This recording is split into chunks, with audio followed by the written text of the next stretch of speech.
Hey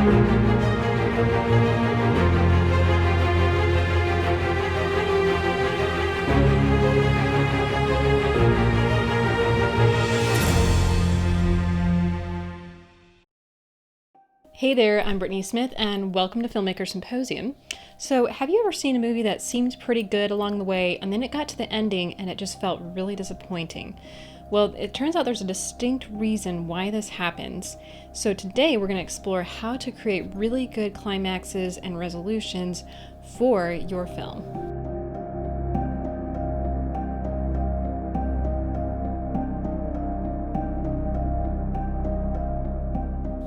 So the ending of every story must begin with a crisis.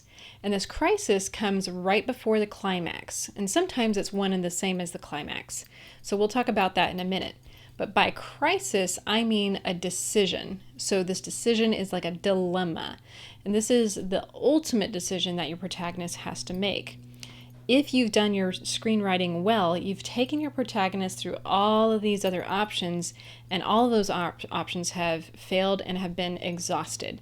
So at this point, they get to the crisis moment and they're presented with the very last decision and very last option available to the protagonist.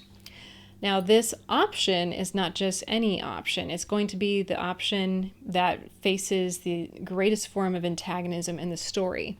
It can't be a small form of antagonism. This is the greatest moment of your story. In addition, this crisis also presents your character with two terrible options. To have a character choose between eating a cupcake and killing a dragon, you're going to really upset your audience, because audiences go to see movies to sort through their own life dilemmas. If you present them with an easy dilemma, they'll be angry at you because they want to know how to sort through the difficult things. They know how to make the easy decisions, but they want to know how a hero deals with the difficult ones. So you want two terrible options. And here's an example. So you can have a prince as the protagonist, and let's say he has two options. He has the option of risking his life for his kingdom and fighting the dragon. Or he could surrender and his kingdom becomes enslaved to the dragon, but everyone lives. So these are two really hard decisions that the prince has to make. Most of us know which decision he's going to take, but the tension of making that decision is there. So it's really important that we create a decision that is very, very difficult for our audience to go through with the protagonist. Now, based on what decision is made, the climax is going to be directly involved with that decision.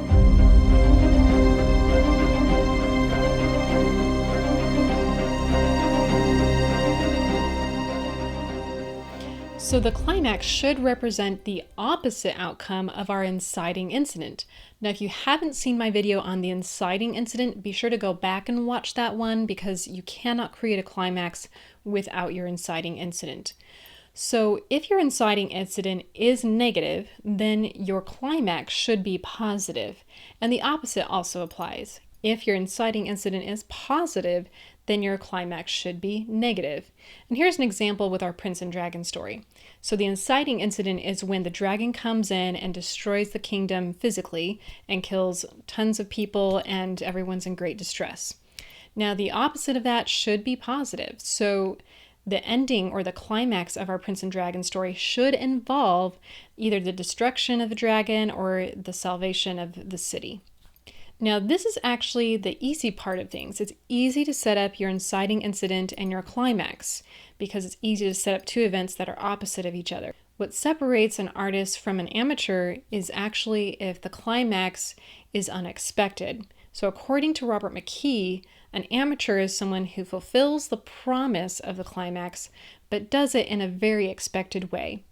An artist is one who fulfills the promise of the climax, but does it in an unexpected way. And I think a great example of this is actually Hunger Games, especially in the fourth movie. If you think about it, throughout the whole series, we're promised that somehow, some way, Katniss is going to overthrow this tyranny. And we think that, maybe subconsciously, we're thinking that it's going to happen through the destruction of President Snow. But by the end of the fourth film, we realize that President Coin, or the candidate President Coin, is actually just as corrupt as President Snow. So then Katniss is presented with a decision to either destroy her reputation and get rid of the real problem, or just to continue with this new tyranny and maintain her reputation. So this type of storytelling is very artistic because it still fulfills the promise of the film, and that's to overthrow the tyranny within the film. However, it is done in a very unexpected way. Many of us did not expect for Katniss to kill President Coin.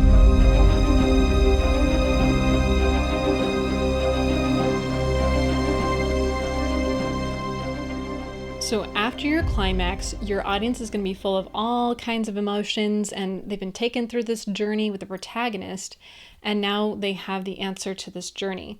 So the resolution scene doesn't have a whole lot to do with the actual plot, but it does kind of wrap things up. And according to Robert McKee, it's actually more of a courtesy to the audience because you don't absolutely need the resolution scene. However, it does give your audience a chance to wind down from the story and to really kind of wrap up everything that they've just seen. And there are several different ways that you can come to this resolution scene. You could wrap everything up with the subplots, or you could actually have a scene where you're showing the characters' lives and how they have changed. And this is a very common one that you see in most movies. You'll see the resolution scene shows how these other characters have been affected and how the main character has been affected and how their lives look different. And sometimes actually the cinematography is going to look a little bit different, or the color grading, because that way the audience knows that there is a big change that has happened and here's what it looks like now.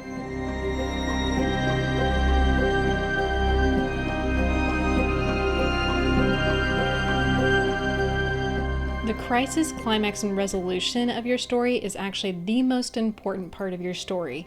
If we don't get this right, then we're going to completely flop on the entire story. So it's really important that we get this down. Now, if you have any questions or comments, be sure to let me know in the comment section below. And if you like this video, be sure to like and subscribe.